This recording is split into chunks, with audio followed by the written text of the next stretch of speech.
இயேசுவின்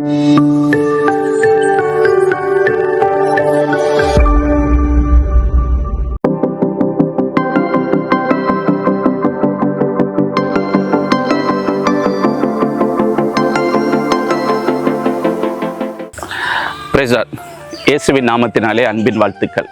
இன்றைக்கி நம்ம என்ன பார்க்க போகிறோம் அப்படின்னா, எங்கள் சேனலை இதுவரைக்கும் ஃபாலோ பண்ணுறவங்களுக்கு மிஷினரி வாழ்க்கை வரலாறு அப்படிங்கிறது தான் எங்கள் சேனலோட ரூட்டும் பேஸும் ரெண்டுமே சொல்லலாம். எங்களுக்கு ஆணிவேரும் எங்களுடைய அடித்தளமும் மிஷினரிகள் தான். மனுஷனை எப்போவுமே மேம்படுத்தி நம்ம பேசுறது கிடையாது. ஆனால் அந்த மனுஷன் எந்தளவுக்கு ஆண்டவருக்காக கஷ்டப்பட்டு அதுக்கப்புறம் அவங்க வாழ்க்கையில் ஆண்டவருக்காக என்ன பண்ணாங்க அப்படிங்கிற காரியத்தை எடுத்து சொல்கிறதுக்காக தான் எங்கள் சேனலை ஆரம்பித்தோம். இது வரைக்கும் எங்கள் சேனலை ஃபாலோ பண்ணுறவங்களுக்கும் புதுசாக பார்க்குறவங்களுக்கும் அது நல்லாவே தெரியும். இதில் என்ன பண்ணலாம் அப்படின்னு யோசிக்கிறப்ப, இப்போ பில்லிகிராம் அப்படிங்கிறத எடுத்துக்கிட்டிங்க அப்படின்னா, எங்கள் சேனலில் பில்லிகிராம் பற்றி நாங்கள் நிறையா போட்டிருக்கோம். அப்போ நீங்கள் ஃபுல்லாக அவரோட லைஃப் ஹிஸ்ட்ரி எல்லாமே நீங்கள் தெரிஞ்சுக்கலாம். அவர் யாரால் ரசிக்கப்பட்டார், அவர் எந்த சூழ்நிலையிலேருந்து ரசிக்கப்பட்டார் அப்படிங்கிற எடுத்து சொன்னால் அப்படின்னா, உங்களுக்கு இன்னும் ஆவிக்குரிய வாழ்க்கையில் ஆண்டவரோட நடத்துதல் எப்படிலாம் இருக்கா அப்படிங்கிற ஒரு ஆச்சரியத்தை உண்டு பண்ணும். அதனால தான் இன்னைக்கு பில்லிகிரஹாம் எந்த சூழ்நிலையில் ரசிக்கப்பட்டார் அப்படிங்கிறதான் இந்த காணொலியில் நம்ம பார்க்க போகிறோம். அமெரிக்காவை சேர்ந்த பில்லிகிரஹாம் ஒரு பால் பண்ணையை சேர்ந்த ஒருத்தருக்கு மகனாக பிறந்தார். அவங்களுக்கு 2 சகோதரி, 1 சகோதரன். அவரோட வேலை என்ன அப்படின்னா, பாட்டிலில் தான் அவங்க பால் சப்ளை பண்ணுறாங்க. அந்த பாட்டிலில் இருக்கிற அந்த பாலை கொண்டு போய் ஒவ்வொரு வீட்லையும் கொடுத்துட்டு அதை திருப்பி கலெக்ட் பண்ணிட்டு வர்றது தான் பில்லிகிரஹாமோட வேலையாக இருந்துச்சு. இந்த பில்லிகிரஹாமோட ஃபேமிலி பார்த்தீங்கன்னா பயங்கரமாக ஜெபிக்கிற குடும்பம், சபையோட நல்ல ஐக்கியமாக இருந்த குடும்பம்.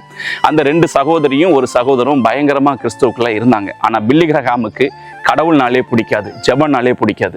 இவங்க வீட்டில் நடக்கிற ஜெப கூட்டத்துக்கு கூட அவங்க ஃப்ரெண்ட்ஸ் எல்லாம் வருவாங்க. ஆனால் இவர் கூட போய் உட்கார மாட்டார். அந்த ஜெப கூட்டம் நடந்துட்டு இருக்கும், இவர் வீட்டு வாசலில் உட்காந்துருப்பார்.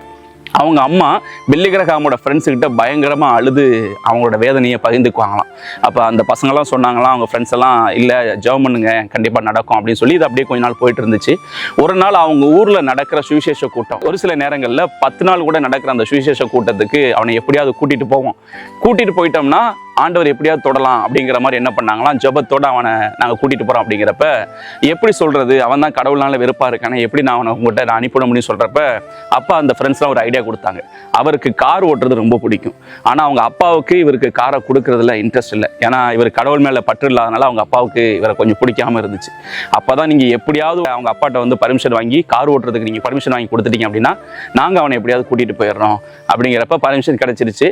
அப்போ பில்லிகிராம் எல்லாம் ரெடி ஆகி அவங்க எல்லாம் ஃப்ரெண்ட்ஸ்லாம் உள்ளே உட்காரும் போதே பில்லிகிராம் சொல்லிட்டாரு, நீங்கள் எந்த சூழ்நிலையும் என்னை கூப்பிடக்கூடாது, நான் வெளியில் இருப்பேன், நீங்கள் உள்ளே போய் கூட்டத்தை அட்டன் பண்ணிட்டு நீங்கள் வெளியே வாங்க, நான் எத்தனை நாள் வேணாலும் உங்களுக்காக நான் வெளியில் வெயிட் பண்ணுறேன், எனக்கு இந்த கடவுள் ஜெபம் அப்படின்னா என்னை கூப்பிடாதீங்க சொன்னோன்னே சரி வாடா அப்படின்னு சொல்லி கூப்பிட்டு போயிட்டாங்க.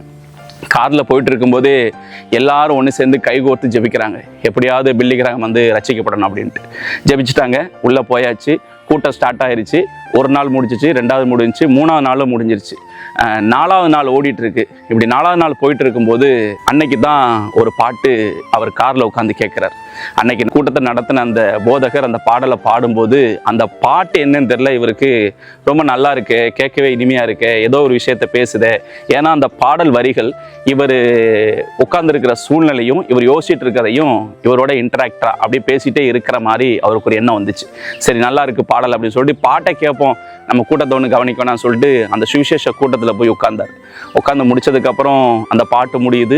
பாட்டு முடிஞ்சதுக்கப்புறம் அந்த போதகர் வேத வசனத்தை போதிக்க ஆரம்பிக்கிறாரு.